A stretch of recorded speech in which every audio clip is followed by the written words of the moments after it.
Hello everyone and welcome back to our third and probably final episode of our checkpoint series. And the last episode we've gone through how to set up the checkpoints and how to store data, but now let's talk about the level itself, and we can make it so that the gems we collected in between checkpoints don't get destroyed if we get to respawn.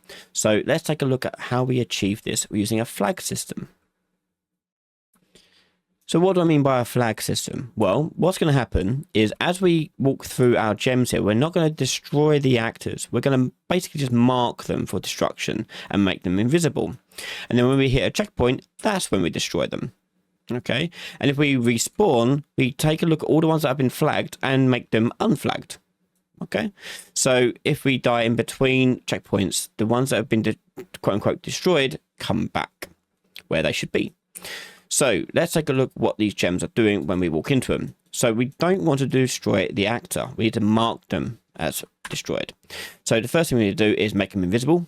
So we're going to do set visibility or hidden in game. No, either one. There you go.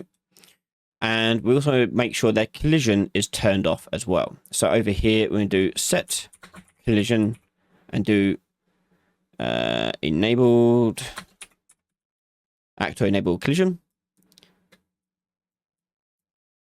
and we have that set to off. So these two nodes are what's going to turn them off when we walk through them. That is it there, but we need to store a flag on our controller or on our save data or wherever we want to store it, of which items have been triggered by this. So let's go to our controller. Actually, we can do it on the character here because we've got a character reference. We might as well do it on the character. So on the character here, I'm going to go and put in gems flagged. And that's going to be an actor class.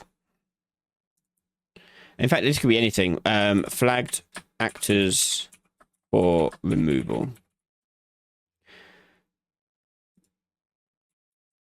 There we go. So actor class and make that an array. Okay.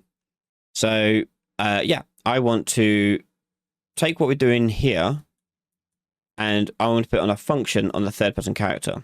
So let's go to the character, make a function in here, flag actor for removal. That's going to need an actor reference. Point to actor. There you go. And we're going to take this part and we want to do it here, flag actor for removal, in self, and put the actor enable collision and hidden game on our actors on our character, sorry, flag actor for removal. And the actor is going to go into target for each one of those. Okay, we then want to store that in our array. So flagged actors for removal, click on this. And we're going to do add unique. And that'd be the actor. If I just type in actor, same name as this one, go to right to the bottom, you'll find, not right to the bottom, I guess. Well, we might have to compile it. Oh, no, it's there. There you go. To get that variable, it's basically just me dragging a line to that, but a bit neater. Okay, so flagged items for removal. So once we've done that, when we go through a checkpoint on the controller, set checkpoint, we've got the character here, save player data. We also want to flag and remove the flagged items. So we need to get the flagged actors for removal and do for each. And then do destroy actor. Like that. Save. So now that will remove items for good. We then want to respawn them back in, or basically make them visible again and enabled for collision when we respawn. So we'll go to our respawn event function. There you go. Respawn character. And we've got the restart player going on over here.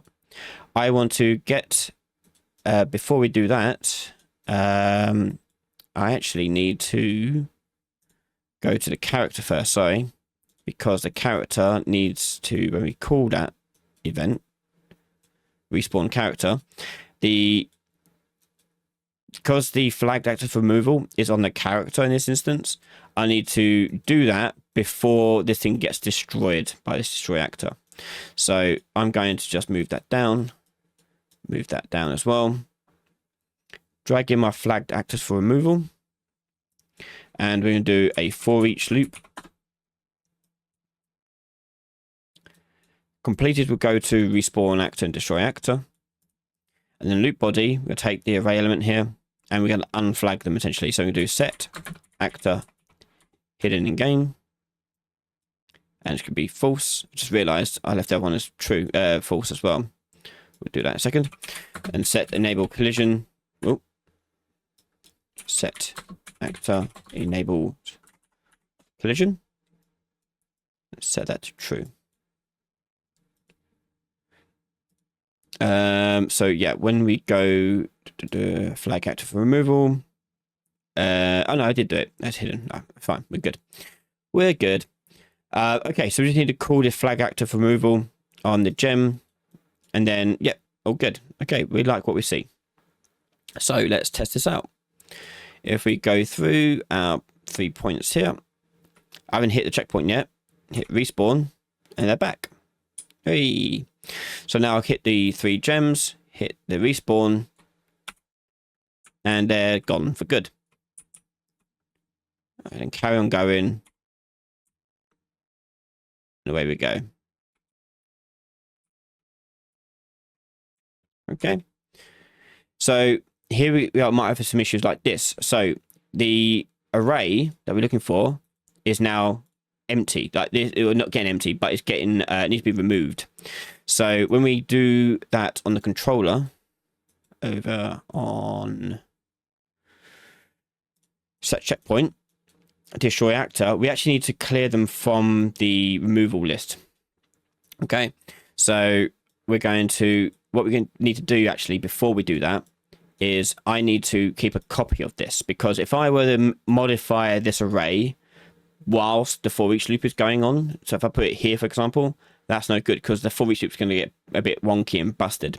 So the for each loop needs to be using a temporary store of this. So I'm going to take the flagged actor removal, promote to local variable, L flagged actors.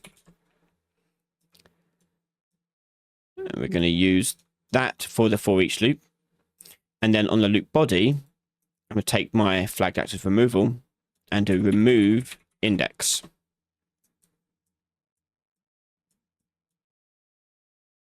Like that. Okay. So as we go through them,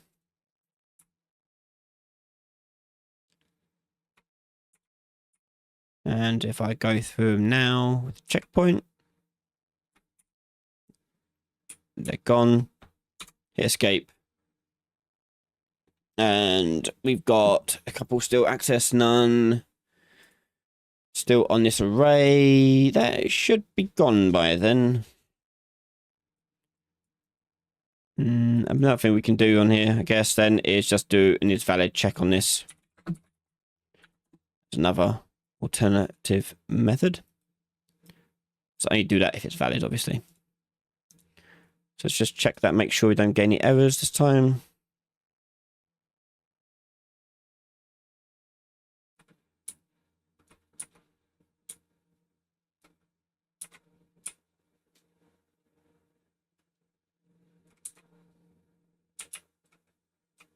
Okay, all good, no errors. And that's basically it. So there we go. That is how we do checkpoint system. We've got a basic checkpoint with data storing and level persistence as well. And this is all happening inside the same level. So if there is a case where you need to actually restart the whole level because something has happened in level, like maybe a building's blown up or whatever, and you need that building to be back, then that requires more of a hard reset of the level, which is basically open the level again. But sending that level start is how we do that as well. We can send over that information to the player start too. If you want to know more about save game systems or something specific about a checkpoint system that we haven't covered, do let us know in the comments below. But otherwise, this should give you a good starting spot to look at and think about what you need to do for your games.